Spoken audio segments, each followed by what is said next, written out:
கர்த்தருடைய பரிசுத்த நாமத்திற்கு ஸ்தோத்திரம். பாலானதை பயனிலம் ஆக்கிற தேவன்கிற செய்தியுடைய தொடர் செய்தி. இன்றைக்கு 5வது தலைப்பை தியானிக்க இருக்கிறோம்.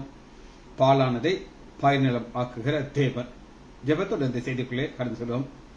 கண்களை ஏறெடுப்பேன் மாமேடு நேராயன், கண்களை ஏறெடுப்பேன் வேண்மான் நோண்டாக்கிய வித்தகரிடமேரன், வேண்மான் நோண்டாக்கிய வித்தகரிடமேரன், தென்னெல்லா ஒத்தாசை என்றனுக்கே வரும் கண்களை ஏறெடுப்பேன் மாமேடு நேராயன், கண்களை ஏறெடுப்பேன். காலை தள்ளாடப்பட்டார் உறங்காது காப்பவர், காலை தள்ளாடப்பட்டார் வேலையில் நின்றீஸ்ர வேலரை காப்பவர், வேலையில் நின்றீஸ்ர வேலரை காப்பவர், காலையும் மாலையும் கண்ணுறங்காதவர், கண்களை ஏறெடுப்பேன் மாமேடு நேராயன், கண்களை ஏறெடுப்பேன். பக்தர் நிழலவரே என்னை ஆதரித்திடும், பக்தர் நிழலவரே எக்கால நிலமாயில் என்னை சேதப்படுத்தாது, எக்கால நிலமாயில் என்னை சேதப்படுத்தாது, அக்கோலம் புரிந்தோனை அக்காலம் புரியவே கண்களை ஏறெடுப்பேன். எல்லா தீமைகட்காம் என்னை விலகிய, எல்லா தீமைகட்காம் பொல்லா உலகினில் போக்குவரத்தையும், பொல்லா உலகினில் போக்குவரத்தையும், நல்லாத்துமாவையும் நாள்தோறும் காப்பவர், கண்களை ஏறெடுப்பேன். இயேசுவின் நாமத்தினாலே ஜெபங்களின் பிதாவே, ஆமேன் ஆமேன் ஆமேன். ஆரோக்கியராஜ் பிரதர் பிரைஸ்லாம். இப்ப நம்ம கீ வசனம் எது திருவள்ளுவர் வசனமாக நாம் எடுத்து தியானிக்கிறோம் அப்படின்னு கேட்டீங்கன்னா, எசேக்கியேல் 36வது அதிகாரம் 36வது. எசேக்கியேல் 36:36. கர்த்தராகிய நான் நிர்மூலமானவர்களை கட்டுகிறேன் என்றும் பாலானதை பயனிலமாக்குகிறேன் என்றும், அப்பொழுது உங்கள் சுற்றிலும் உள்ள மீதியான ஜனங்கள் அறிந்து கொள்வார்கள். கர்த்தராகிய நான் அதை சொன்னேன், இதை செய்வேன். இதுதான் யார் செய்ய போகிறா அப்படின்னா, நான் ஆண்டவர் செய்கிறார். இப்ப இவ்வளவு நாளும் நம்ம எதை பார்த்துக்கோம்னா, பாலானதை பயனிலமாக்குறார். ஆனா இன்னைக்கு கொஞ்சம் வித்தியாசமாக பார்க்க இருக்கிறோம். இப்ப இருளாம இருந்ததை பாலாக்க போகிறார். தலை சுத்த அவங்களுக்கு சுத்தம், ஏன் சுத்தாது? டோட்டலா டிஃப்ரெண்டா இன்னைக்கு வேற கோணத்துல பார்க்க இருக்கிறோம். எவ்வளவு நாளும் நம்ம ஒரு பிசாசு பிடித்தான் உங்களுக்கு காமிச்சேன். பிசாசு பிடிச்சு வஸ்திரம் இல்லாம ஒருத்தன் உட்கார்ந்துட்டு இருக்கான். அவன் ஆண்டவர் கிட்ட வந்தனா அவனை வந்து சுவிசேஷனா மாத்திட்டாரு. பாலானதை பயனிலமாக்கிட்டார். பிலமோன் நிறுவத்துல பார்த்தோம். ஒனேசிமு பாலாய் போய் கிடந்தான், திருடிட்டு ஓடுறான், ரோமுக்கு போறான். அவன் பிடிபட்டானா அவனை சிலுவையில அரைஞ்சிடுவாங்க. ஆனா பவுல் கடிதம் அனுப்புகிறார். பிலோமேனே, ஒனேசிமு முந்தி உனக்கு புரோஜனம் இல்லாதவன், இப்ப புரோஜனம். உனக்கு புரோஜனம், நான் அவனை என்ன ஆக்கிட்டேன்? பயனிலமாக்கிட்டேன். அவன் ரட்சிக்கப்பட்டான். ஊழியத்தை செய்ய அவனுக்கு ஒரு திறமை நான் ட்ரைனிங் கொடுத்துட்டேன். பாலானதை பயனிலமா. ஆனா இன்னைக்கு நம்ம பார்க்க போறது பயிரிடமா இருந்துச்சு, அது ஆண்டவர் பாலாக்குகிறார். வாசிப்போம். ஏசாயா 52வது அதிகாரம். ஏசாயா 52வது அதிகாரம் 14. ஒரு காலத்துல எப்படி இருந்த முகம்னா எப்படி மாற்றுகிறார்? பாலாக மாற்றுகிறார் நம்முடைய தேவன். அவர் செய்கிறார்.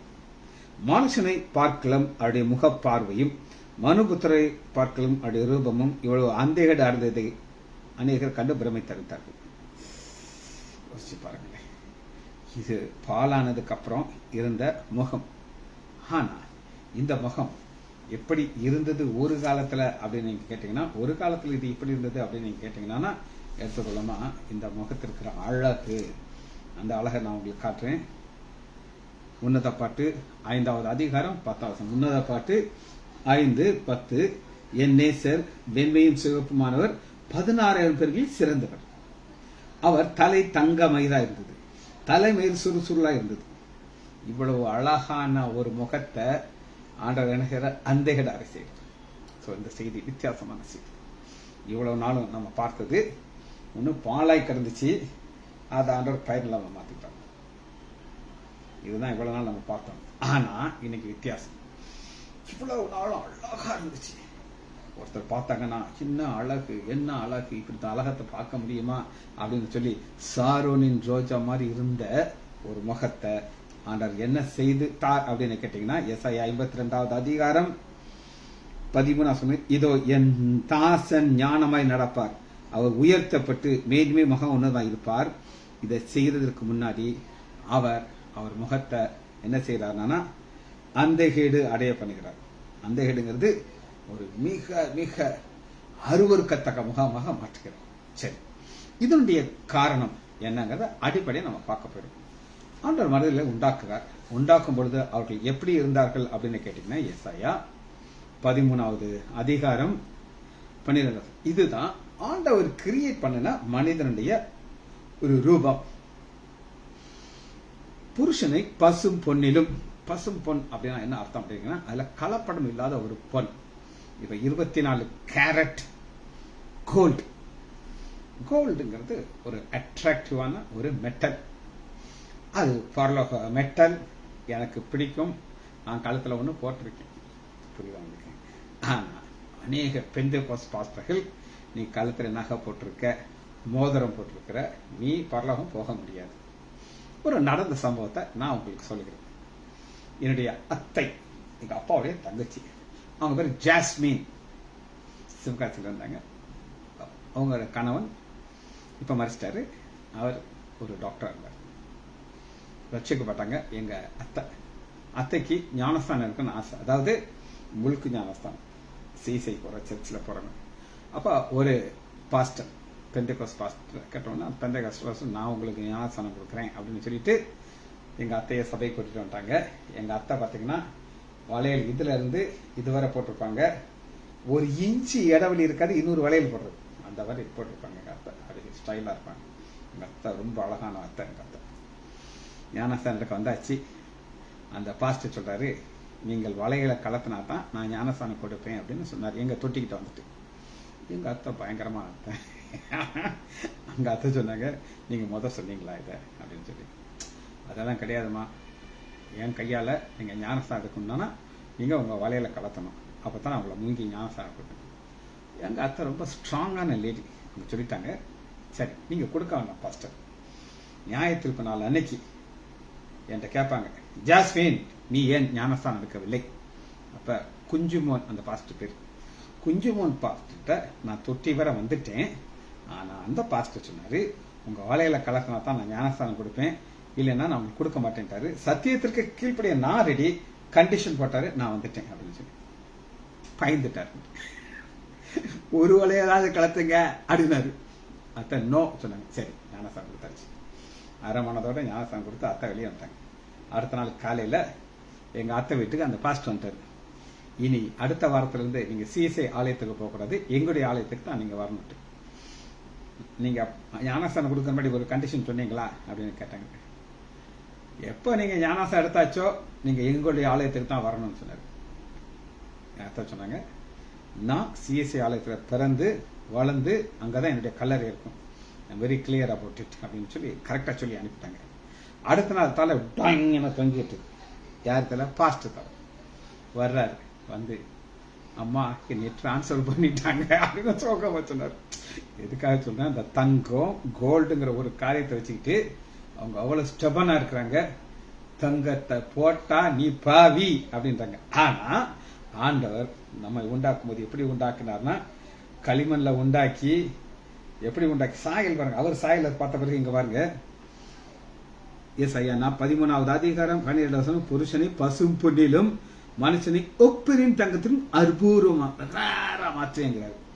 ஆனா அப்படி இருந்த மனிதனுடைய நிலைமை என்ன ஆயிடுச்சு அப்படின்னு நீங்க கேட்டீங்கன்னா, அவனுடைய நிலைமை எப்படி மோசமாக மாறிடுச்சு அப்படின்னு கேட்டீங்கன்னா, புலம்பல் 4வது அதிகாரம் பக்கம் 956 ஏன் நம்முடைய ஆண்டவராகிய இயேசு கிறிஸ்துவின் முகம் அந்த கேடு அடைந்தது கேட்டீங்கன்னா பாருங்க, 4வது அதிகாரம். ஐயோ பொன் மங்கி பாசும் பொன் மாறி பரிசுத்த ஸ்தலத்தின் கற்கள் சகல வீதிகளிலும் கொட்டப்பட்டு, ஐயோ தங்கத்துக்கு ஒப்பான விலையேறப்பட்ட சீயோன் குமாரன், தங்கத்துக்கு ஒப்பாக கோல்டு, பரலோக மெட்டல், அப்படித்தான் ஆண்டவர் என்ன செய்றாரு, கிரியேட் பண்ணாரு. ஆனா பாவம் உள்ள வந்த உடனே இந்த சீயோன் குமாரன் குயவனுடைய கைகளில் மண் பாண்டம்ங்கிறது என்ன அப்படின்னு கேட்டீங்கன்னா, ரிப்பேர் பார்க்க முடியாதுங்க. உங்கள்கிட்ட ஒரு தங்க செயின் அந்து போச்சா, உங்க ஆசாரியர்கிட்ட கொடுத்தீங்கன்னா அழகா பத்த வச்சு எங்கனக்குள்ள ஜாயிண்ட் போட்டோன்னு தெரியாத அளவு பண்ணி கொடுத்துருவாரு. இப்ப போய் ஒரு பிளாஸ்டிக் குடத்தை ஓட்ட விழுந்தாலும் அதை கரெக்ட் பண்றதுக்கு சில பேர் உட்காந்துருக்காங்க. அதை சிலதெல்லாம் பண்ணி ஓட்டையை அடைச்சு கொடுத்துருவாங்க. ஆனா மண் பாண்டம் உடைந்து போச்சுன்னா இன்னைக்கு எனக்கு விவரம் தெரிஞ்சு யாருமே ரிப்பேர் பண்ணா அதை தூக்கி வெளியில தான் போறோம். அதனாலதான் சீயோன் குமாரர் குயவனுடைய கை வேலையான மண் பாண்டம் அப்ப உடைஞ்சிருச்சு. அது எங்க போகணும், ரோட்ல தான் போகணும். இது சீயோன் குமாரர் இருக்க. இந்த சீயோன் குமாரர்கள் எங்க இருக்கணும் அப்படின்னு கேட்டீங்கன்னா, வாசிப்போமா, எசாயா 33வது அதிகாரம், எசாயா 33வது அதிகாரம் 14வது வசனத்துல சியோனில் உள்ள பாவிகள் திகைக்கிறார்கள்.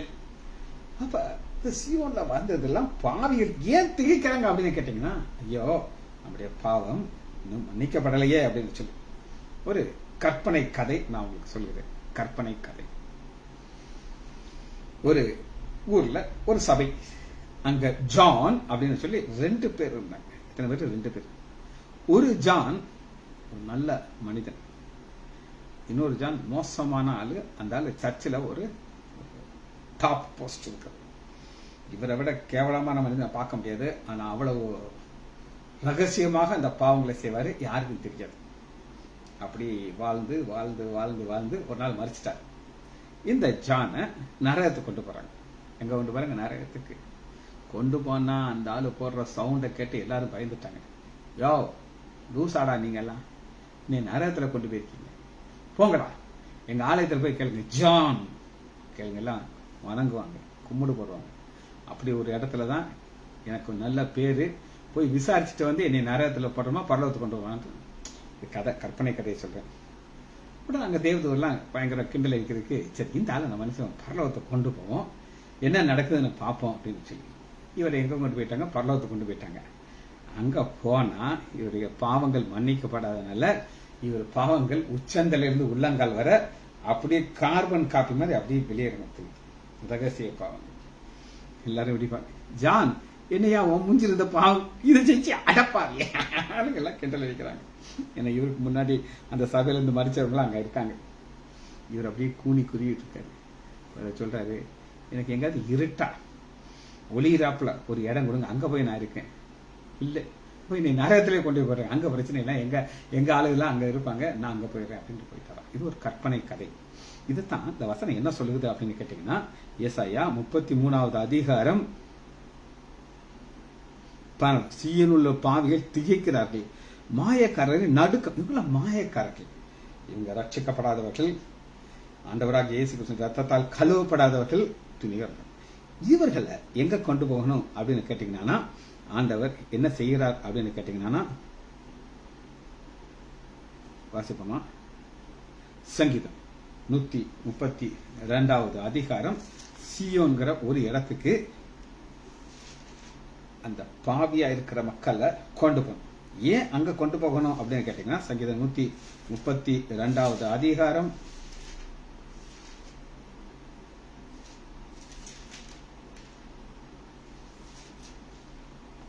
13-14. கர்த்தர் சீயோனை தெரிந்து கொண்டு அதை தமக்கு வாசமா இருக்கும்படி விரும்பினார். இது என்றென்றைக்கு நாம் தங்குகிறோம், இதை விரும்பினா தங்கு.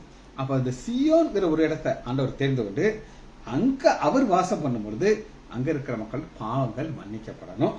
இந்த பாவங்கள் மன்னிக்கப்படுறதுக்காக ஆண்டவராகிய இயேசு கிறிஸ்துவுடைய முகம் அந்தகேடு அடைகிறது. 1000களிலும் 16களில் சிறந்த ஆண்டோடைய முகம் அந்தகேடு அடைகிறதுக்கு காரணம் என்ன? அவர் வாசமா இருக்கிற இடத்துல நம்ம அங்க போய் இருக்கணும். இதுதான் அவருடைய நோக்கம்.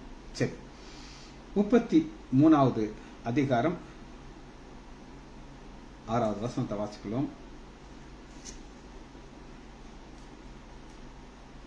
ஏசாயா 33:6. பூரண ரட்சிப்பு. ரட்சிக்கப்படுகிறோம். எப்படி ரட்சிக்கப்படுகிறோம்? இயேசுங்கிற நாமத்தில் நம்ம ரட்சிக்கிறோம். அவருடைய நாமம் நம்மளை ரட்சிக்கிறது, பாவத்திலிருந்து நம்மளை மாற்றி அவருடைய பிள்ளைகளா மாற்றுகிறது. பூர்ண ரட்சிப்பும் ஞானமும் அறிவும் உன் காலத்திலே உறுதியா இருக்கும். கர்த்தருக்கு பயப்படுவது. இந்த பூர்ண ரட்சிப்புங்கிறது 3 காலத்தை சேர்ந்து. பாஸ்ட் நாம் ரட்சிக்கப்பட்டோம், நான் 2 ரட்சிக்கப்பட்டோம். பிரசன்ட் கண்டினியூஸ் டென்ஸ், நாம் ரட்சிக்கப்பட்ட நிலைமையிலே தொடரும். முடிவு பரியந்தம் நிலைத்திருக்கிறவனே ரட்சிக்கும். கடைசி மூச்சு இருக்கிற நம்ம ரட்சிக்கப்பட்டோம். இப்ப எனக்கு ரொம்ப சந்தோஷமான வாழ்க்கையை ஆண்டவர் எனக்கு கொடுத்திருக்கிறார். நாள் எனக்கு ரொம்ப முக்கியம். இன்னைக்கு வியாழக்கிழமை. இந்த செய்தியை ஏற்கனவே நான் ரெடி பண்ணிட்டேன். ஆனாலும் அதிகாலையில் எந்திரிச்சு வாக்கிங் போக முடியாத நிலைமையில உட்கார்ந்துட்டு இருந்தேன். நான் என் மனைவிட்டு சொன்னேன், ஏமா கொஞ்சம் சீக்கிரம் எந்திரிச்சிட்டேன், நான் போய் இன்னைக்கு சொல்ல வேண்டிய செய்தியில் இன்னும் சில பாயிண்ட்ஸ் நான் ஃபிட் பண்ணணும், எனக்கெல்லாம் பார்த்தீங்கன்னா எனக்கு சாட்டிஸ்ஃபைடாக இல்லைன்ட்டு உட்கார்ந்து ஆட் பண்ண ஆரம்பிச்சிட்டேன். ஆட் பண்ணி அழகுபடுத்தி நான் உங்களுக்கு கொடுக்குறேன். காரணம், முடிவு பரியந்தம் நிலைத்திருக்கிறவனே ரட்சிக்கப்படுறான். இதுல தேவை என்ன அப்படின்னு கேட்டீங்கன்னா, நம்முடைய ஆண்டவராகிய இயேசு கிறிஸ்து சிலுவையில பாடுகள்ல படும் பொழுது வாசிப்போமா?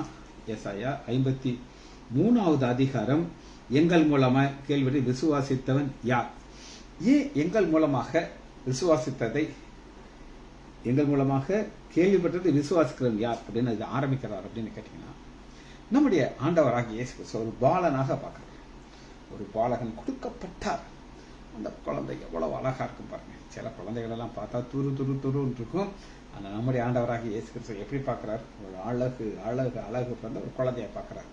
எப்படி பார்க்கிறார்? இவருடைய தோள்களை தான் எல்லாமே இருக்கும், எல்லாம் சொல்லி முடிச்சிட்டார். இப்ப அதே ஏசாயா இப்ப அந்தைகள் அடைந்த முகத்தை சொல்ல வேண்டியது. அன்னைக்கு ஒண்ணு சொல்ற, இன்னைக்கு ஒண்ணு சொல்ற, எதையா நாங்க நம்புறதுன்னு கேட்டோம். அதனாலதான் ஏசாயா 53வது அதிகாரத்துல சிலுவையின் பாடுகளை சொல்றதுக்கு முன்னாடி இப்படி ஒரு பயத்தோடு இந்த அதிகாரத்தை ஆரம்பிக்கிறார். சரி, இதனால நடந்ததுன்னா நம்ம எல்லாம் வாசிக்க முடியாது.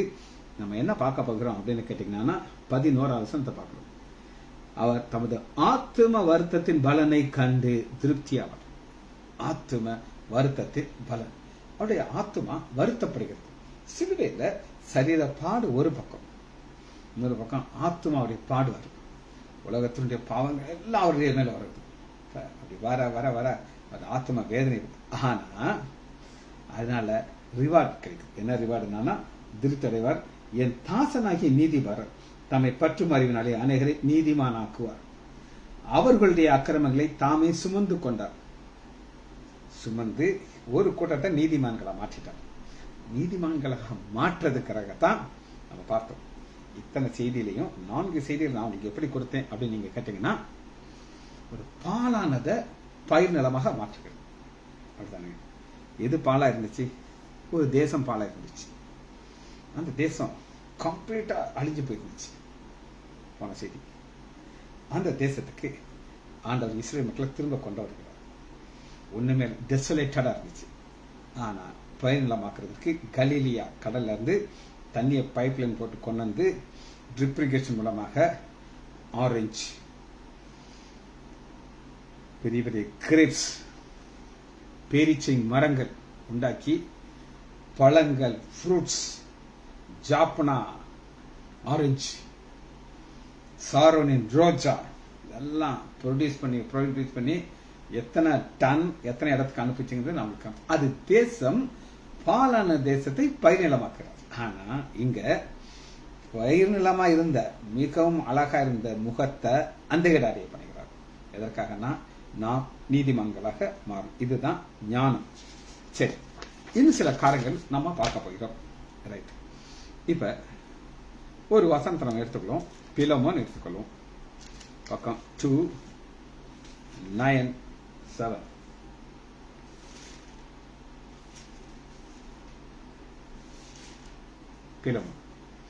பிலமோன்ல 11வது வசனத்தை நான் உங்களுக்கு வாசிக்கிறேன். அவன் எப்படி இருந்தான் அப்படின்னு கேட்டீங்கன்னா, ஒரு அடிமை பேரு ஒன்னசிமி. இந்த அடிமை என்ன பண்ணலாம் அப்படின்னு கேட்டீங்கன்னா, பிலோமோன் வீட்டுல இருந்து பல்கா ஏதோ ஒன்று அடிச்சுட்டு எஸ்கேப் ஆகி ரோமுக்கு போய்கிட்டு இருக்கான். இவன் என்ன செய்ய போறாங்க அப்படின்னு கேட்டீங்கன்னா, சிலுவையில அறையணும், மறிக்கணும், கடைசி மூச்சு வர சிலுவையில தொங்கணும். ஆனா அப்படி சிலுவையில அரைஞ்சி மறிக்க வேண்டிய ஒன்னசிம ஆண்டவர் அவர் சிலுவையில மறிக்கிறார். ரெண்டு சிலுவை தான், ஒரு அடிமை மறிக்க வேண்டிய சிலுவை. ஆனா அந்த நேரத்துல ஒரு பயிர் நிலமாக மாற்றுவதற்கு நம்முடைய தேவன் தெரிந்து கொண்டது தன் குமாரனை தெரிந்து கொண்டு குமாரன் மூலமாக ஒரு சிலுவையில அறைய வேண்டிய ஒருத்தனை காப்பாற்ற. சிலுவையில தொங்கும் போது இந்த ஒன்னேசிம என்ன நினைச்ச தெரியுமா, ஐயோ நான் மறிக்கிற வரை இப்படியே தான் மறிக்கணுமா அப்படின்னு கதறி கதறி ஒரு சொட்டு தண்ணி கிடைக்காது. அவனுக்கு தெரியும் சிலுவை மரணம் என்னட்டு. ஆனா என்ன நடந்தது அப்படின்னா, 11வது அதிகாரம் 10வது, நான் பெற்ற என் மகனாகிய ஒனேசிமுக்காக உம்மை மன்றாடுகிறேன். ஏன் மன்றாடுகிறேன்னா, நீ நினைச்சா அவனை சிலுவையில அறைய சொல்றேன், நான் அவன்கிட்ட அனுப்புறேன், நான் வர்றேன் அவங்ககிட்ட, உன்னால சிலுவையிலையும் அறைய வைக்க முடியும், விடுதலையும் கொடுக்க முடியும். முன்னே அவன் உனக்கு பிரயோஜனம், இப்பொழுதோ உமக்கும் எனக்கும் பிரயோஜனம். அந்த பிரயோஜனம் உள்ளதாக மாற்றத்திற்கு நம்முடைய ஆண்டவராகிய இயேசு கிறிஸ்து சிலுவையில தொங்குகிறார். எப்படி தொங்குகிறார்? அந்த கேடு அடைந்து தொங்குகிறார். அதனாலதான் ஆண்டவர் பயிர் நிலமாக்குறத, ஒரு பயிர் நிலத்தை அந்தகாரமாக்குறார். சரி, அடுத்து பாருங்க, எதற்காக செய்கிறார் ஒரு சில குறிப்புகள் நம்ம பார்க்கிறோம். எடுத்துக்கொள்ளலாம், மத்திய எடுத்துக்கொள்வோம். 25வது அதிகாரம் எதற்காக பாலாகினார்? 25வது அதிகாரம் தாளந்துகள். ஆண்டவர் 5 தாளந்து 3 தாளந்து கொடுக்கிறார். இன்னைக்கு எனக்கு ரட்சிக்கப்படுறதுக்கு மாதிரி இந்த தாளந்துங்கன்னா என்னன்னே தெரியல. நம்ம தான் துணிகரமான பாவம் செய்யறது எப்படி நீங்க சொல்லுங்க, கிளாஸ் எடுப்பேன் நான். என்னை விட பாவத்தை ரசிச்சு ருசிச்சு செய்தவன்னு நீங்க உலகத்திலே பார்க்க முடியுது. அப்படி இருந்த என்னைய ஆண்டவர் ஒரு தாளந்து கொடுக்கிறார். என்ன தாளந்து கொடுக்கிறான்னா, ஒரு வேதத்தை போதிக்கிற ஒரு தாளந்து கொடுத்தார். இன்னைக்கு காலையில உட்கார்ந்து ஒரு பாரத்தோடு இந்த செய்தியை நான் ப்ரிப்பேர் பண்ணி இதை நான் எப்படி உங்களுக்கு சொல்லிக் கொடுக்கணுங்கிற பாரத்தோடு எழுதியாச்சு. இந்த தாளந்த ஆண்டவர் எதுக்காக கொடுக்கிறார் அப்படின்னு கேட்டீங்கன்னா, வாசிப்போமா, உன்னுடைய எஜமானுடைய சந்தோஷத்துக்குள் பிரவேசி. நம்ம ஆக்கினி தீர்ப்பு கிடையாது, அதுல சந்தேகமே கிடையாது. ஆனபடியால் கிறிஸ்து இயேசுக்குட்பட்டவர்ல இருந்து மாமிசத்தின்படி செய்யாமல் ஆவியின்படி செய்வர்களுக்கு ஆக்கினி தீர்ப்பு கிடையாது. ஆக்கினி தீர்ப்பு 100% கிடையாது. ஆனா பரலோகத்துக்கு போகணும், எஜமானுடைய சந்தோஷத்துக்குள் பிரவேசிக்கணும். நீங்க உங்க தாளந்துகளை நீங்க எப்படி யூஸ் பண்றீங்க அது கவனமா பார்ப்பாரு. கவனமா யூஸ் பண்ணீங்கன்னா அன்னைக்கு அந்த அந்தைகேடு அரைஞ்ச முகம் நம்மளை பார்த்து நல்லது, உண்மை முத்தமான ஊழியக்காரன், நீ கொஞ்சத்திலே உண்மையா இருந்தார், உன்னை அநேகத்திரவனை அதிபதியாக வைப்பேன்னு சொல்லி அவர் நம்மளை அழைத்து கொண்டு போவார். சரி, அடுத்த வசனம் மத்தேயு 5வது அதிகாரம்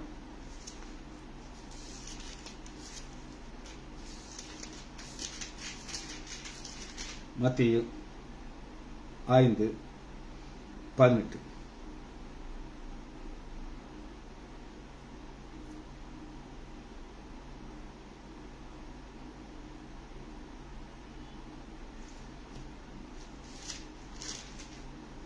சரி, 6வது அதிகாரம் 20.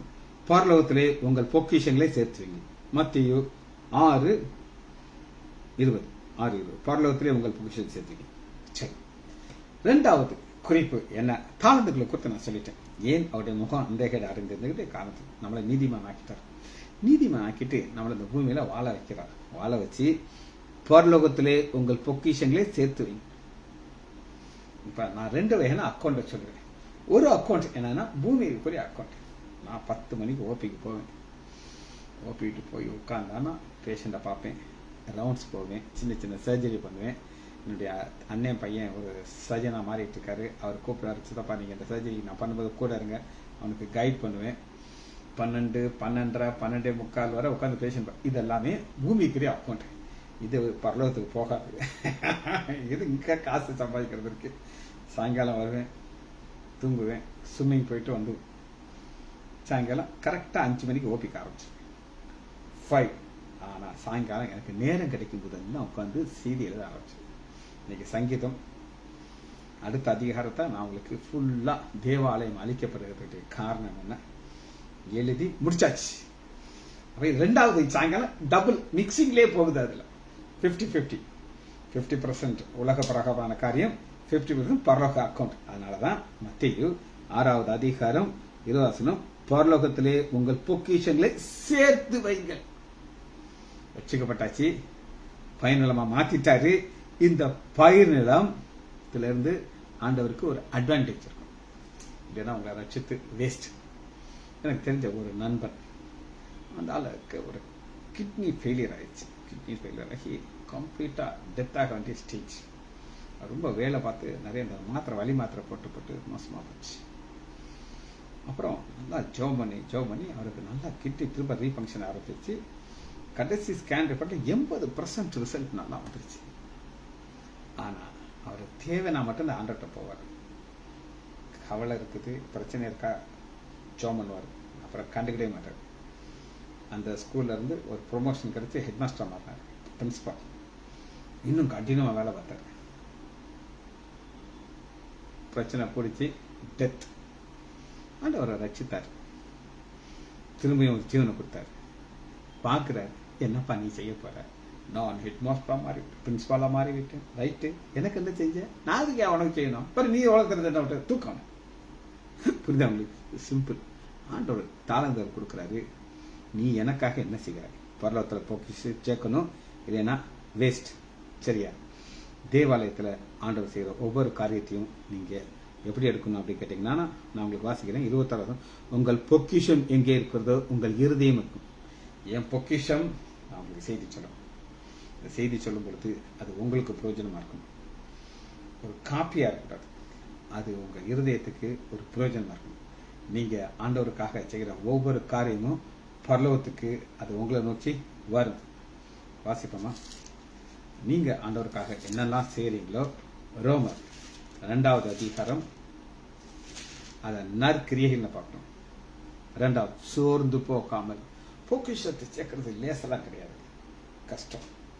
அநேக பாடுகள் இருக்கும், வேதனைகள் இருக்கும், கஷ்டங்கள் இருக்கும். அதன் மத்தியில் நீங்க செய்யும்போது சோர்ந்து போகாமல். ரோமர் 2:7. நற்கிரியைகளை செய்து மகிமையும் கனத்தையும் அழியாமையும் தேடுவதற்கு நித்திய ஜீவனை. பரலோகத்தில் பொக்கிஷத்தை சேர்க்க அது நற்கிரியைகள் உங்களுக்கு ஆண்டவர் சரி. இது என்ன செய்யும் அப்படின்னு கேட்டீங்கன்னா, பரலோகத்துக்கு உங்களோட கூட அது வரும். வாசிப்போமா?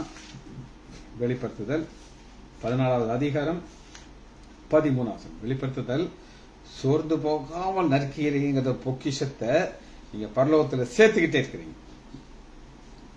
14-13. பரலோகத்திலிருந்து ஒரு சத்தம் கேட்டேன், இது முதல் கர்த்தருக்குள் மரிக்கிறவர்கள் பாக்கியம். அவர்கள் தங்கள் பிரயாசத்தை விட்டு எழுப்புவார்கள், அவளுடைய கிரியைகள் அவர்களோடு கூட போகும். கூட போயிட்டு வெளிப்படுத்தல் 22வது அதிகாரம் 12-11. அநியாயம் செய்தேன், இன்னும் அநியாயம் செய்யும். இந்த உலகத்துல பாவிகள் காமிச்சேன், சபைக்குள்ள இருக்காங்க. சியோன்ல பாவிகள் இருக்காங்க. அவங்க மனம் திரும்புறதுக்கு ஆண்டவர் டைம் கொடுப்பாரு, அப்புறம் கதையை முடிச்சிருவாரு. காரணம், அநியாயம் செய்வன் இன்னும் செய்யட்டும், அசுத்தமா இருக்கணும் இன்னும் அசுத்தமா இருக்கட்டும், ஆண்டவர் விட்டுருவாரு. ஆனா நீதி உள்ளவன் இன்னும் நீதி செய்யணும். பரிசுத்தம், ஏன் பரிசுத்தம் இன்னும் அதிகமா செய்யணும்னா, சீக்கிரம் வருகிறேன், அவனுடைய கிரியின்படி அவன் கழிக்கும் பலன் என்னோட கூட வருகிறது. இந்த நற்கிரியைகள் பர்வத்துல பொக்கிஷமாக சேரும். நம்முடைய வாழ்க்கையில ஆண்டவர் ஆசீர்வதிச்சு உயர்த்துவார். சரி, அடுத்து என்ன ஆசீர்வாதம் அப்படின்னு நீங்க கேட்டீங்கன்னா, நெக்ஸ்ட் நான் ரொம்ப ரொம்ப நேசிக்கிற ஒரு ஆசீர்வாதம். பரலோகத்துல பொக்கிஷத்தை சேர்க்கிறேன், அது வேற. தாளந்து வேற. இது ஆண்டவர் கொடுக்கிற அடுத்த ஆசீர்வாதம். ஏசாயா 54வது அதிகாரம் 13. ஆசீர்வாதம். எதற்காக ஆண்டவராகிய இயேசு கிறிஸ்துவிய அழகான முகம் அந்தைகேடு அடைந்ததுன்னா, நமக்காக, நமக்காக அப்படி சந்திப்பிக்கிறார். 13. உன் பிள்ளைகள் எல்லாம் கர்த்தரால் போதிக்கப்பட்டிருப்பார்கள். உன் பிள்ளைகளுடைய சமாதானம் பெரிதா இருக்கும். பிள்ளைகளுடைய சமாதானம் பெரிதா இருக்கும். எனக்கு எத்தனையோ பற்றி தெரியும். அவருடைய பிள்ளைகள்னால தாய் தகப்பன் படுற வேதனைகள் எல்லாம் எனக்கு நல்லா தெரியும். ஆனா எனக்கு ஆண்டவர் ஒரு அருமையான மகள் கொடுத்தார், டீனா தேவி. உங்களுக்கு பல முறை சொல்லியிருக்கிறேன். இந்த போன வருஷத்துடைய லாஸ்ட் சண்டே புல்பிட்ல ஏறி அவர் செய்தி கொடுத்தார். தகப்பனார் இருதயம் எப்படி இருந்துச்சுன்னா சமாதானமா இருந்துச்சு. நான் நினைப்பேன் இதை விட பெரிய சமாதானம். எங்க அப்பா அடிக்கடி ஒரு கதை சொல்லுவார். என் தகப்பனார் டாக்டர் ஹெச் லைசா என்றார். ஒலிம்பிக் பந்தயம் அந்த காலத்துல, இன்னைக்கு அந்த காலத்துல ரோம் தேசத்துல நடந்துச்சு. அங்க இருக்க ஷீஷர், நம்ம பார்க்குற ஷீஷர், அவர் என்ன செய்வார்னா, யார் ஒலிம்பிக்ல ஜெயிக்கிறாங்களோ அவங்களுக்கு ஒலிவர் கிரீடத்தை வைப்பார். அவங்க தலையில இவர் ராஜாவே தலையில் வைப்பார். ஒரு அப்பாக்கு 3 பையங்க, அந்த 3 பையங்களுக்கும் ப்ரைஸ் வாங்குறீங்க வேற வேற இது ஃபீல்டில். மூத்த பையன் வந்து தலையில ஒலிவர் கிரீடம் வாங்குறான், 2வது கிரீடம், 3வது கிரீடம் வாங்கி பிடிச்ச உடனே சுற்றி இருக்கிற எல்லா மக்களும் old man you tie, old man you tie, old man you tie கத்துறாங்க. எதுக்காக கத்துறாங்கன்னா, கிழவனே சாவு. ஏன்னா அந்த அப்பாவை சாவு சொல்றாங்க. ஏன்னா இன்னைக்கு உனக்கு கிடைச்சதான் பெரிய ஆசீர்வாதம், இனி அடுத்து உனக்கு இதோட பெரிய ஆசீர்வாதம் கிடைக்காது. இனி அடுத்த கஷ்டம் எல்லாம் பார்த்து வேதனை படுறதுக்கு முன்னாடி செத்து போயிரு, உனக்கு பெஸ்ட் ஆசீர்வாதம். இந்த உணர்வு எனக்கு இருந்துச்சு. செய்தி கொள்ளிட்டு இருக்கான். எங்க அப்பா சொன்ன கதை, சிஜி செத்து போயிடா, சிஜி செத்து போயிடா. ஏன்னா இதை விட ஒரு பெரிய ஆசீர்வாதத்தை உன்னால பார்க்க முடியாது. ஜோக்குக்கு சொல்றேன் உங்களுக்கு, சரியா? ரைட். இது ஆண்டவர் சொல்கிற ஒரு காரியம். அடுத்து என்ன நம்ம பார்க்கறோம் அப்படின்னு கேட்டீங்கன்னா, என்ன ஆசீர்வாதம் நமக்கு, ஏன் அவர் இருளிலிருந்து ஒளிக்குள்ள வந்தார் அப்படின்னு கேட்டீங்கன்னா, எடுத்துக்கொள்ளணும். 1 பேதுரு 2வது அதிகாரம்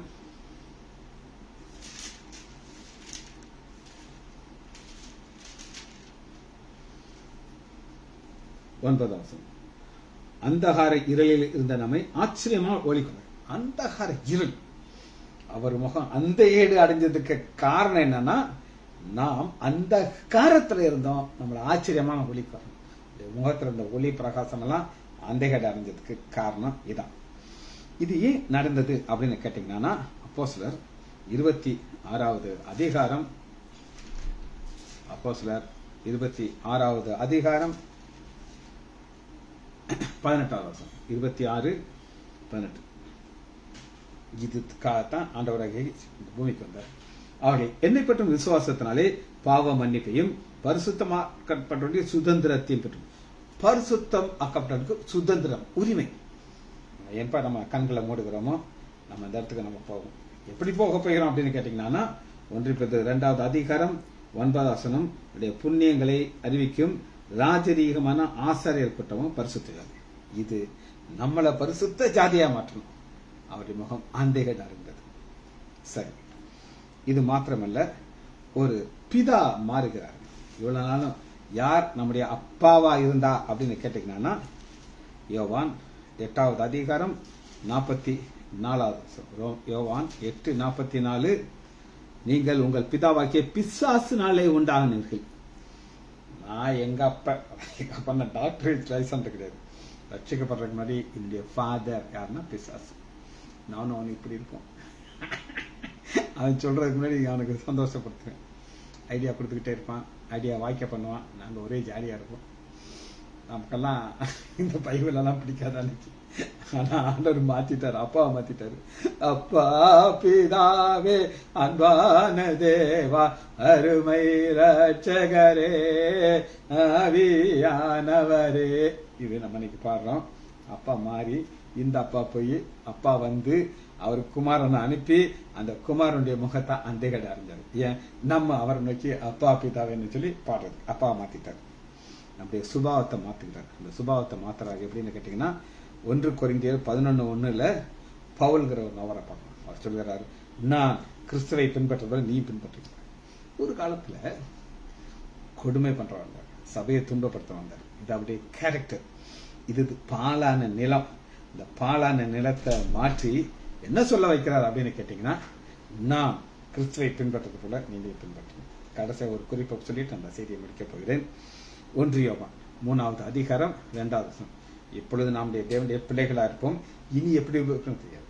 ஆனால் அவர் வரும்பொழுது நாம் அவரை தரிசிக்கணும், அவரை ஒப்பாக நம்ம மாற்ற இருக்கிறோம். நாம் ஒப்பாக யார மாதிரி இயேசு கிறிஸ்துவை போல மாற்றுவது. நாம் இயேசு கிறிஸ்துவை போல மாறுவதற்கு அவர் முகம் அந்தகேடா இருந்தது. அவர் எப்படி இருந்தாரு? 1000 சாரோனின் ரோஜா, பூரண அழகுள்ளவர். அந்த பூர்ண அளவுடைய முகம் அந்தகேடு அடைந்தது. எதற்காக? நமக்கு அவர் சாயல் கிடைக்க, அதை போல மாற்றது. எப்படி முடிக்குமா? மகா இரக்கமும் கிருபையுமுள்ள பிதாவே, துதிக்கிறோம் ஐயா.